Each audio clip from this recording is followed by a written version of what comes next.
Guess that's good enough for today. Leonie, I should have known it was you making all this racket so deep into the night. Oh, hey Lawrence. Yeah, I usually get an extra session or two in by myself after everyone else finishes their drills. A good mercenary is always ready for battle, you know. There's no telling when one might break out. So even your mind is as sharp as a blade.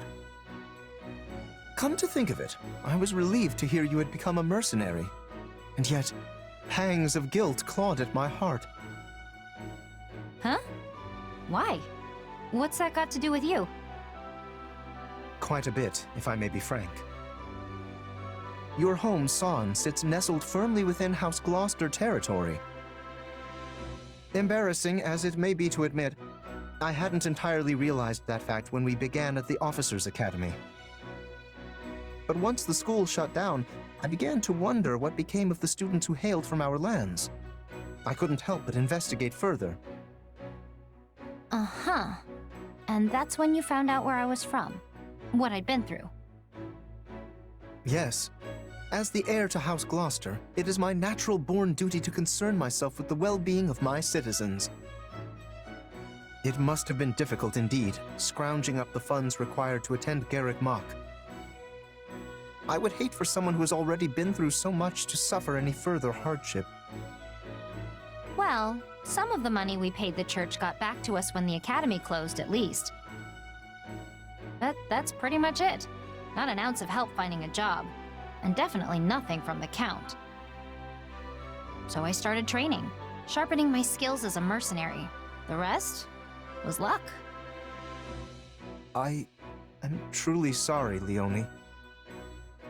Allow me to apologize personally, both as your former classmate and as a noble in my father's stead.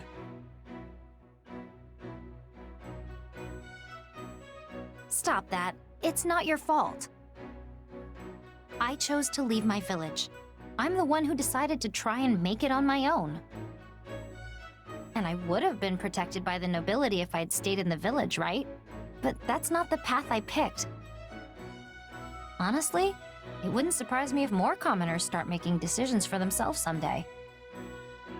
You mean to say the nobility will become obsolete? That's not what I said.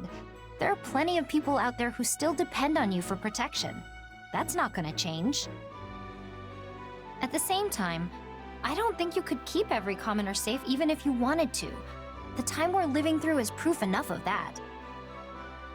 So I'm sure you'll get plenty more people who make the exact same choice I did. Probably not for a while, though. An era of change at the heart of the nobility. Commoners that are no longer content with just being commoners.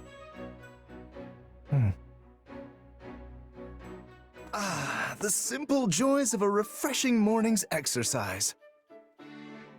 Oh, hey, Lawrence. Kinda early for you, isn't it? What are you doing here? In truth, I was waiting for you, Leonie. I merely decided to fit in a spot of training in the meanwhile. For me? There's something I was hoping to speak to you about. Do you recall our last conversation here? You said, the day may come that more commoners begin to make their own choices, begin to live without relying on the nobility. Sure, I remember. What about it? Well, your words were quite shocking to me. I've spent no small amount of time turning them over in my mind since. If you speak true, I wonder how I, as a noble, should proceed. Huh. And? You reach any grand conclusions? Well, it is an ironclad rule of the nobility that commoners living on our land fall under our protection. And yet, some still slip through our fingers. That is simply the state of things in today's world.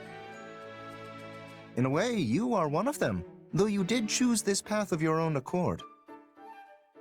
Hold on. Did you really have to put it like that? I didn't slip through anyone's fingers. I jumped out all on my own.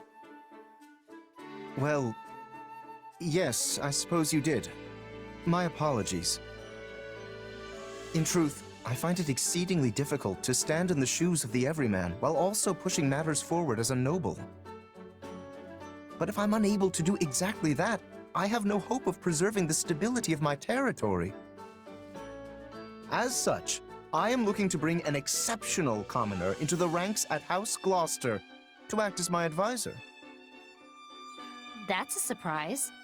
I thought there was supposed to be some huge boundary between nobles and their people. I assure you, such a boundary still exists. But I've come to realize something of late.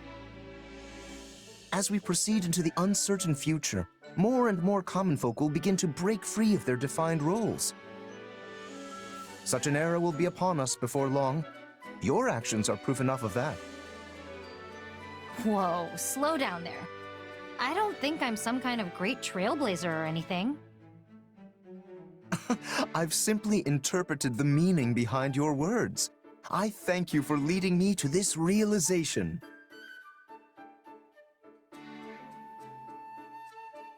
Yeah, still not seeing it. I don't need your thanks.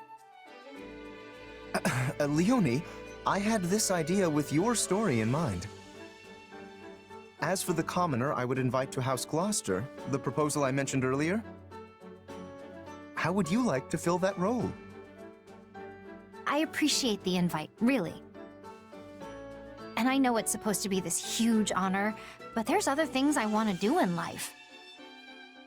My dream is to become a mercenary just like the captain, and I'm already on the road to making that happen. I can't abandon that. I won't.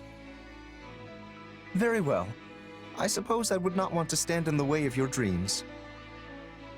In that case, I pray you succeed in your endeavors, but I'll be here should you ever change your mind. Good to know I have a backup. Thanks, Lorenz.